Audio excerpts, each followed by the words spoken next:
Well, Candace, we learned that Henrico County will not make a call until next month at the earliest. We also learned today the timeline for that was intentional. School leaders saying they wanted to give their families a little bit of clarity among the virtual chaos.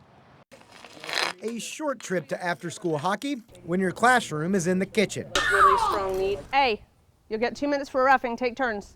Sarah Quinn has 3 boys, one of them in high school. It's just a lot of pinballing back and forth between all of them. As you can see, I have a lot of different things going on, and a teenager who doesn't need too much direction and certainly doesn't want too much direction from mom. The Quinns, just one family in Henrico, adjusting as best they can to virtual school. It's hugely challenging for a lot of people. Being that I'm out of work, we kind of have someone built in to be able to do that.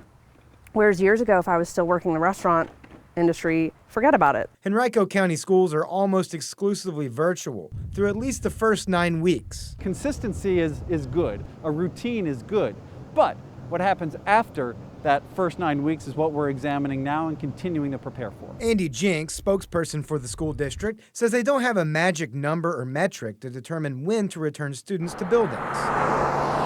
You zoom out a little bit and look at the bigger picture in terms of percent positivity, but perhaps just as important, if not more important, are trends. And we want to see at least 14 consecutive days of the community transmission level being moderate or low. We're not there yet, but when we get to that point, that will help influence our decision. Preschool and kindergarten families will meet one-on-one with their teachers this week, and Jinks says they'll incrementally bring limited groups of students into buildings in the weeks to come. We are still working toward that ultimate goal that all of us want, which is the return to what normal used to be like. And we're going to get there. It's just that we need to keep updating our community on a weekly basis. I'm in absolute awe of how quickly our teachers and school systems were able to adapt. For Quinn, the idea of returning to classes brings mixed feelings. There's the fear of spreading the virus, and then the desire to get family life closer to normal. We need to figure out the healthiest way to keep our kids safe, keep our teachers and communities safe, and go for it.